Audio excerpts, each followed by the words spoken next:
सुप्रभात छात्रों। कल हमने वीर रस के बारे में चर्चा करने का प्रयत्न कर दिया, लेकिन समय के पाबंदी के कारण यहाँ हम ठहर गए थे। तो यानी रौद्र रस जो है, रौद्र रस के बारे में हमने चर्चा की थी। यानी रौद्र रस का स्थायी भाव जो है वह है क्रोध, और आलंबन विभाव जो है विरोधी दल के व्यक्ति है, और उद्दीपन विभाव जो है विरोधियों द्वारा किए गए अनिष्ट काम या अपकार, अपमान, कठोर वचन इत्यादि। और अनुभव जो है मुखमंडल पर लाली दौड़ाना, दांत पीसना, ओष्ठ चबाना, विपक्ष के लोगों को ललकारना, ऐसे ये यानी उनके अनुभव है। जैसे क्रोध आता है, गुस्सा आता है तो हम अपनी मुट्ठियां बांध देते हैं, तो यही क्रिया यानी होती रहती है। तो यहाँ यानी जैसे रौद्र रस के बारे में अगला जो है पांचवा रस जो है वह है वीर रस। यानी वीर रस से के यानी वीर रस और रौद्र रस इसमें काफी अंतर नहीं है, फिर भी उसमें भेद करने का प्रयत्न कर दिया है। तो वीर रस के अनेक भेद माने गए हैं, जैसे युद्धवीर, धर्मवीर, दानवीर। अर्थात वीर पद का प्रयोग युद्ध के अर्थ में ही अधिक होता है। वीर रस यानी वीर रस जो है जैसे समाज में काम करने वाला जो व्यक्ति होता है, दूसरों को मदद कर देता है, तो उसे दानवीर कहते हैं, लेकिन वह दान का एक भाव अलग होता है। और यह धर्मवीर जो होता है, धर्म के बारे में चर्चा करने वाला, धर्म के बारे में बताने वाला, ये धर्मवीर होता है। और युद्धवीर जो है रणभूमि में लड़ने वाला जो होता है उसे युद्धवीर कहते हैं। लेकिन यह वीर रस जो है वह युद्धवीर के बारे में ही चर्चित है, या उसके बारे में ही उसका प्रयोग किया जाता है। और यह जो है युद्धवीर या वीर रस का स्थायी भाव जो है उत्साह होता है। जैसे हम देखते हैं उत्साह यानी मैदान में आता है, कोई प्रतियोगिता होती है, दौड़ने की प्रतियोगिता या बड़ी बड़ी प्रतियोगिता होती है, हम वास्तव में उसमें सम्मिलित नहीं होते हैं, लेकिन मैदान में बाहर खड़े होकर भी हम दूसरों को प्रोत्साहन देने का काम कर देते हैं। ऐसा होता है शायद हम ही दौड़ रहे हैं, दूसरों को इतने जोर जोर से चिल्ला चिल्ला कर हम प्रोत्साहन देते हैं तो वह यानी कामयाबी हासिल कर ले। या कोई सांघिक खेल हो वो चलता रहता है, तो उसी समय देखो यानी कैसे हम यानी झुक झुक कर यानी उसके बारे में चर्चा करते हैं या देखते हैं या प्रोत्साहित कर देते हैं। यह उत्साह होता है, यह स्थायी भाव उसका जो है वीर रस का उत्साह है। लेकिन यह खेल कूद का उत्साह अलग है, और यहाँ जो उत्साह है अलग है, यह रणभूमि का उत्साह माना जाता है। आलंबन विभाव जो है शत्रु दल के व्यक्ति, यानी सामने वाले को देखकर, शत्रु को देखकर जिसका खून नहीं बौखलाता वो सैनिक नहीं होता है। शत्रु दल के पक्ष को देखकर, उसके सैनिकों को देखकर उनका यानी खून बौखलने लगता है, उसके मन में उसके प्रति क्रोध निर्माण हो जाता है। तो होना ही चाहिए, अगर वह शांत स्वभाव का होगा तो उसका कोई उपयोग नहीं होता है। तो ऐसे जो है आलंबन विभाव जो है वह शत्रु दल के व्यक्ति होते हैं। और उद्दीपन विभाव जो है शत्रु का पराक्रम, गौरव आदि। यानी उद्दीपन विभाव जो है तो यानी वे क्या कर देते हैं, शत्रु दल के व्यक्ति जो है वे अपने उत्साह के लिए और दूसरे को नाउम्मीद करने के लिए अपने पराक्रम के गीत गाते हैं। सामने वाला यानी उससे यानी बहुत ही यानी शांत हो जाए इसलिए है। तो ऐसे जो है शत्रु दल का जो है यानी उद्दीपन विभाव जो है शत्रु दल का पराक्रम, गौरव आदि गीत जो गाते हैं तो वे यानी क्या है ज्यादा ही क्रोधित होते हैं। जैसे हम देखते हैं कि यानी भारत और पाकिस्तान जो वाघा बॉर्डर है उसमें शाम के समय सूरज ढलने के पहले दोनों देशों की सीमावर्ती इलाका है, तो वाघा बॉर्डर वही के दरवाजे बंद करते समय उसकी कवायद देख लीजिए कितना शरीर पर अपने आप रोंगटे खड़े हो जाते हैं। यानी वीर रस की ऐसी निर्मित होती है, शायद हम ही वहीं पे परेड कर रहे हैं। हर शाम होता जाता रहता है, एक दिन के लिए नहीं है, हर दिन ये उत्साह वहीं पे होता है और हजारों लोग यानी इस परेड को सम्मिलित होते हैं। क्षण भर के लिए क्यों न हो, हम हिंदुस्तान के सैनिक जैसे लगते हैं, क्योंकि मन में निर्माण होने वाली भावना जो है, उत्साह जो है, वो अत्यंत महत्वपूर्ण होता है। और अनुभव जो है, रोमांच और गर्वीली वाणी यानी शरीर पर रोंगटे खड़े होते हैं, और गर्वीली वाणी यानी भाषा जो होती है, अपनी वाणी जो होती है वो बदल जाती है। तो ऐसे जो है अनुभव होते हैं, और संचारी भाव जो होते हैं उनके साथ गर्व, धृति, स्मृति, हर्ष, असूया आदि जो यानी संचारी भाव होते हैं वे उसमें सम्मिलित होते हैं।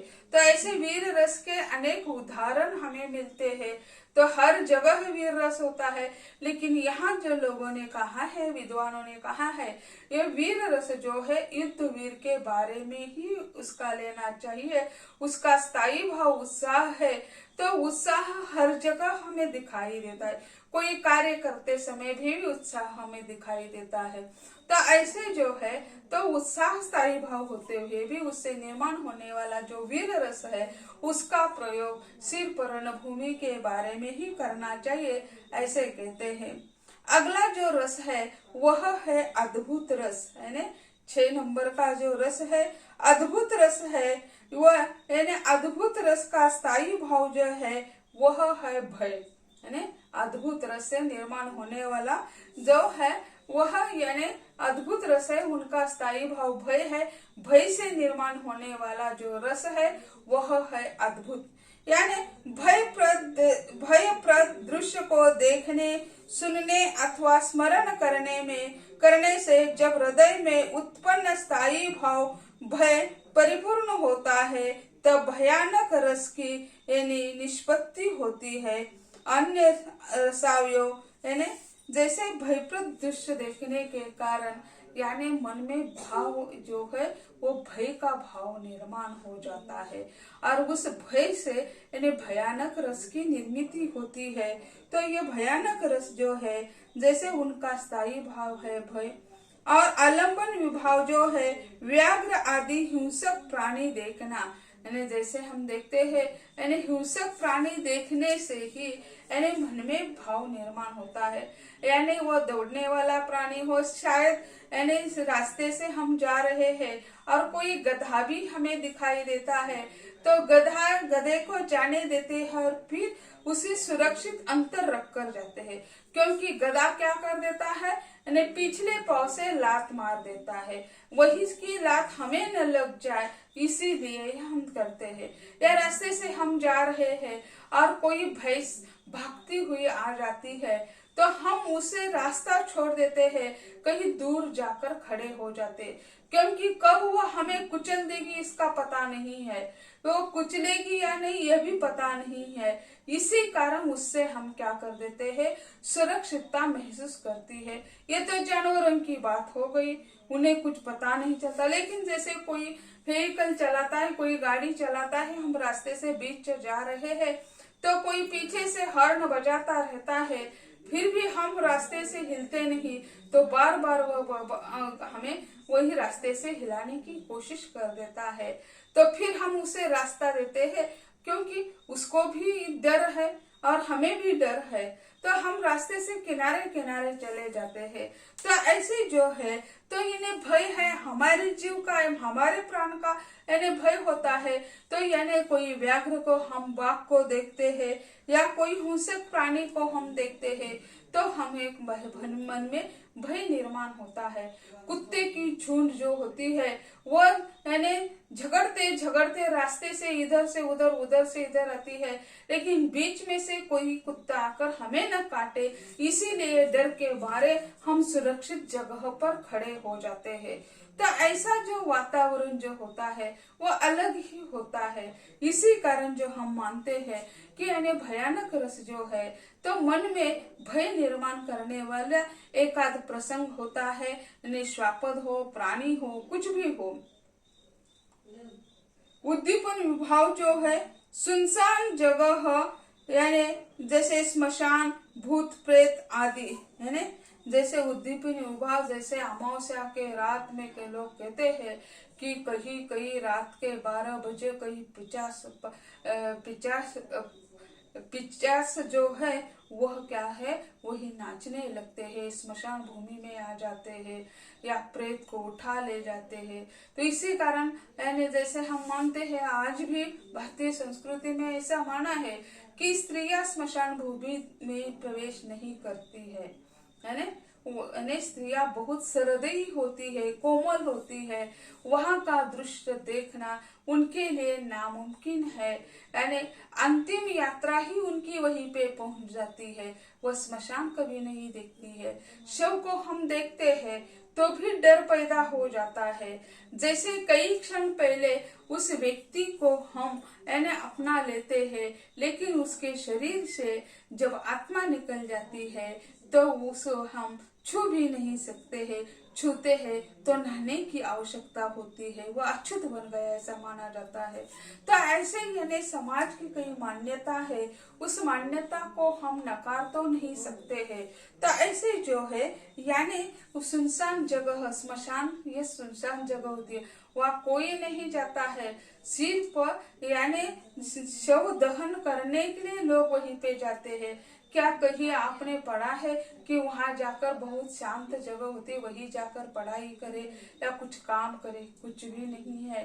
तो वहां यानी कुत्ते कौवे ऐसे रहते हैं या कोई एक आध पागल आदमी वहीं पे रहता है। तो ऐसे जो सुनसान जगह यानी ये जो है वो हमारे मन में भय प्रदान निर्माण कर देती है। परंपरा से हमारे मन में एक भय बैठा है कि अमावस्या के रात में यानी बहुत बुरा कुछ होता है, और इसी कारण क्या है यानी वहीं पे कोई रात अमावस्या के रात में कोई बाहर नहीं जाता है। लेकिन आजकल हम देखते हैं कि जहाँ देखे बिजली के बत्तियां हमें दिखाई देती है, इससे कहीं अमावस्या है ऐसा लगता ही नहीं है। लेकिन ग्रामीण इलाकों में आज भी यही परंपरा हमें दिखाई देती है। तो ऐसे जो है सुनसान जगह, स्मशान, प्रेत, यह जो है उसके बारे में हमारे मन में भय निर्माण होता है। और उद्दीपन जो है स्वेद, कंपन, रोमांस, और जैसे हम देखते हैं कि यानी रुदन आ जाता है, और रुदन के साथ साथ यानी कंठ भर आना, आवाज रुकना, यानी ऐसे कई प्रसंग आ जाते हैं। तब क्या हो जाता है, कंठ भर आ जाता है या आवाज ही रुक जाती है, मुंह से यानी कोई लफ्ज ही नहीं निकलते हैं। तो ऐसी इसकी समस्या निर्माण हो जाती है। तो व्यक्ति इतना डर जाता है कि उनके मुंह से कोई लफ्ज ही नहीं निकलता है। तो ऐसे उसके अनुभव होते हैं। और संचारी भाव जो होते हैं, संचारी भाव यानी जुगुप्सा और ग्लानि, त्रास, आवेग या दीनता, ये जो है भाव उनके साथ रहते हैं। संचारी भाव जो है, संचारी भाव ऐसे उनके साथ रहते हैं। तो यानी भयानक रस जो है, भयानक रस कभी न कभी व्यक्ति के जीवन में यह प्रसंग आता ही रहता है, क्योंकि यानी व्यक्ति के जीवन में चढ़ाव उतार, सुख दुख ये आता ही रहता है। तो दुख के प्रसंग आते हैं, सुख के प्रसंग आते हैं, लेकिन सुख के प्रसंग को हम ज्यादा समय तक यानी याद नहीं करते। दुख के प्रसंग यानी काफी समय तक याद रहते। इसी कारण भरत मुनि ने कहा है कि करुण रस जो है, करुण रस सब रसों में परिपूर्ण है या सब रसों में महत्वपूर्ण है, ऐसा मानते हैं। अगला जो रस है 7वां, यह है विभत्स रस। यानी विभत्स रस जो है क्यों निर्माण होता है, उसके कारण क्या है, यह देखना हमें अनिवार्य है। जैसे हम देखते हैं घृणा पैदा करने वाली वस्तु या दृश्य को देखकर या उसका वर्णन सुनकर घृणा भाव का जब विभाव अनुभव संचारी भाव से योग होता है, तब विभत्स रस निर्माण होता है। घृणित वस्तु या दृश्य देखने से या सुनने से जहाँ घृणा या जुगुप्सा का भाव परिपूर्ण हो, वहाँ विभत्स रस निर्माण हो जाता है। ऐसा कहा जाता है कि यानी अशोक जो है, राजा अशोक, वो कहता है कि मैं यानी सारे सृष्टि पर, पृथ्वी पर राज्य करूं। जब वह विजित हो जाता है तब उन्हें लगता है मैंने विजय किस पर प्राप्त कर दिया। रास्ते से वह विजय प्राप्त कर जा रहा था, उसी समय गांव नगर लगते थे, तो उसमें कौन था? विधवा स्त्रियां, वृद्ध, उनके परिवार के लोग थे और छोटे बच्चे थे। कोई भी किसी भी जगह हलचल नहीं होती थी और जहाँ लड़ाई हुई थी वहाँ यानी जो है शव गिरे हुए थे, उससे दुर्गंधी आ रही थी। कौवे नोच रहे थे, गिदड़ नोच रहे थे, कुत्ते नोच रहे थे। ये दृश्य देखकर उनके मन में इतनी घृणा निर्माण हो जाती है, वे सीधे यानी गौतम बुद्ध के शिविर में पहुंच जाते हैं और वही जाकर बौद्ध धर्म स्वीकार कर लेते हैं और उसके बाद वे यानी बौद्ध धर्म का प्रचार प्रसार करने के लिए प्रेरित हो जाते हैं। और उसके बाद उन्होंने अपना पुत्र और अपनी पुत्री को भी उन्होंने बौद्ध धर्म के प्रसार प्रसार के लिए देश विदेश में भेज दिया। क्यों ऐसा? क्योंकि उनके मन में यह घृणा निर्माण हो गई कि इतना राज्य हासिल करने से क्या फायदा, मैं शासन करूं तो किस पर करूं? आबाल वृद्धों पर, विधवा स्त्रियों पर? तो जो जैसे हम मानते हैं युद्ध करना, कुश्ती करना, खेल खेलना बराबरी के साथ करना चाहिए, या आबाल वृद्धों के साथ लड़ाई कैसे करें? वे पहले ही शरण आ जाएंगे। इसी कारण वह दृश्य देखकर उनके मन में घृणा निर्माण हो गई। तो ये ऐसे यानी जैसे विभत्स रस की निर्मिति जो होती है, ऐसे घृणित जो प्रकार देखते हैं, घृणा पैदा करने वाले प्रसंग देखते हैं, तो तब से यानी मन में घृणा निर्माण होती है और यह भाव निर्माण हो जाता है। स्थायी भाव जो है उसका जुगुप्सा है और आलंबन विभाव जो है वह स्मशान, शव, मांस या रुदन या घृणा पैदा करने वाली वस्तु का दर्शन या वर्णन। यानी जैसे हम देखते हैं शायद महीना 1.5 महीना हो गया, एक शहर में सुबह के 8 बजे एक व्यक्ति को चाकू से यानी मारा दिया गया। उस पर इतने वार किए गए थे, 20-25 रास्ते के किनारे वह लुढ़क रहा था, वह अपने जीवन की भिक्षा मांग रहा था। उसी समय कोई भी उनकी सहायता के लिए नहीं आया है। वह यानी उठता है, बैठता है, भागने की कोशिश करता है, तो फिर पकड़कर उसे चाकू से मार दिया जाता है। तो इससे एक घृणा निर्माण हो जाती है कि यानी क्या है, कैसी मानवता है।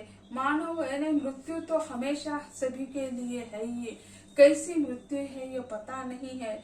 जब से जीवन प्रारंभ हो गया तब तो हमारा निश्चित हो गया कि मृत्यु है, लेकिन कैसी मृत्यु यह तो निश्चित नहीं है। आजकल के समय हम देखते हैं कि कोरोना की वजह से मृत्यु होती है तो वह शापित मृत्यु की तरह चल रही है, क्योंकि उस शव को कोई स्पर्श भी नहीं करता है, उसके कोई रिश्तेदार उसे न देखते हैं, न कोई विधि करना मुश्किल हो जाता है। तो यह शापित मृत्यु नहीं होना चाहिए। उस युवक की तरह 1.5 महीने पहले उनकी हत्या हुई थी, उसी तरह यह आज की कोरोना की वजह से जो मृत्यु हो रही है वो भी एक शापित ही मानी जाती है। तो उसके प्रति यानी घृणा निर्माण हो रही है। उस शव को ऐसे बांध दिया जाता है कि कोई पोटरी बांध दी है। इतने जीवन के इतने साल उन्होंने अच्छे ढंग से गुजार दिए, जाते समय तो ठीक ढंग से जाए, फिर बाद में जन्म मिलेगा या नहीं ये तो पता नहीं है, फिर भी ऐसा शापित मृत्यु उनका हमें देखने के लिए मिल रहा है। जैसे उद्दीपन विभाव जो है, जैसे गीधों का नोचना या कीड़ों का बिलबिलाना, जख्मी व्यक्ति का छटपटाना, कुत्सित रूप रंग, यानी जैसे जो युवक था वह छटपटा रहा था, भीख मांग रहा था मृत्यु की, लेकिन उस लोगों ने नहीं छोड़ा। वह यानी बिलखता हुआ दिखाई देता है। एक सीसी कैमरा में उसकी हत्या कैद हो गई और उसके आधार पर सुराग लगा गया कि किन किन लोगों ने हत्या की है। गीदों का नोचना, जैसे हम रास्ते से चले जाते हैं तो कोई छोटी सी बिल्ली का पिल्ला मर गया है या कोई यानी कौवा मर गया है तो उसे दूसरे कौवे आकर नोचते हैं। लोग घर में यानी चूहा मर जाते हैं तो घर के बाहर रास्ते किनारे फेंक देते हैं तो उसे कौवे नोचने लगते हैं। तो हम सामने से चले जाते हैं तो नाक पकड़ कर चले जाते हैं, आंख मींच लेते हैं, तो ऐसे उसके प्रति घृणा निर्माण हो जाती है। तो ऐसे घृणा निर्माण करने वाले जो प्रसंग है, कोई घटना हम देखते हैं तो अपने आप ही हमारे मन में यह भाव निर्माण होता है कि ऐसा जीवन क्यों, यानी ऐसा जीवन क्यों, क्योंकि जो इतना निरर्थक है। इसी कारण ही गौतम बुद्ध ने यानी जीवन इतना निरर्थक है यह मानकर वे राजपाट छोड़ देते हैं और धार्मिकता जो है या धर्म सिद्धांत का अध्ययन करने के लिए निकल जाते हैं। एक राजपुत्र होकर वे सन्यासी बन गए हैं। ऐसे जो है यानी उससे यानी गिद्धों का नोचना या जैसे उस जख्मी व्यक्ति की छटपटाहट हो या कीड़ों का, जैसे हम देखते हैं नाला होता है, उस नाले में पानी अगर ठहर जाता है तो उसे कीड़े मकोड़े मंडराते हुए दिखाई देते, उसे देखकर हम दूर से निकल जाते हैं और नाक को दबोच लेते हैं क्योंकि उससे हमें हानि पहुंचने वाली है, ऐसा हमें लगता है। इसी कारण हम इसे सुरक्षितता प्राप्त करने की कोशिश कर देते हैं। ऐसे दृश्य देखने से मन में जुगुप्सा निर्माण हो जाती है और जुगुप्सा निर्माण होने के कारण फिर यानी विभत्स रस निर्माण होता है। और अनुभव जो है नाक भौ सिकोड़ना, मुंह पैर लेना, थूकना, यानी उससे कृति क्या कर देते हैं, हम नाक मोड़ लेते हैं, नाक तोड़ लेते हैं। नाक पर हमारे पास कोई यानी रुमाल होता है तो हम नाक को लगा देते हैं और आंखें सिकोड़ देता है, भौ सिकोड़ लेते हैं, यानी सिर पर यानी बहु सिर को सिकोड़ने की कोशिश कर देते हैं। हम मुंह फेर लेते हैं, मुंह फेर कर रास्ते से किनारे हम निकल जाते हैं। तो ऐसे उसके हम उसी तरह चलते हैं तो पीछे से आने वाला भी उसी तरह करता है कि यहाँ कोई गलत है बाबा। तो ऐसे जो है ऐसी कृति से ही यानी क्या हो जाता है, यानी हमारी कृति ही यानी उसे यानी विभत्स रस निर्माण करने के लिए कारण बन जाती है। और उसके संचारी भाव जो है, संचारी भाव है आवेग, मोह, जड़ता, सार, चमत्कार, उन्माद, यानी यह जो है आवेग जो है जड़ता, उन्माद और दैन्य है। तो ऐसे संचारी भाव यानी विभत्स रस के साथ रहते हैं। अब 2 रस बच गए हैं, अद्भुत रस और शांत रस, उसके बारे में हम कल चर्चा करेंगे।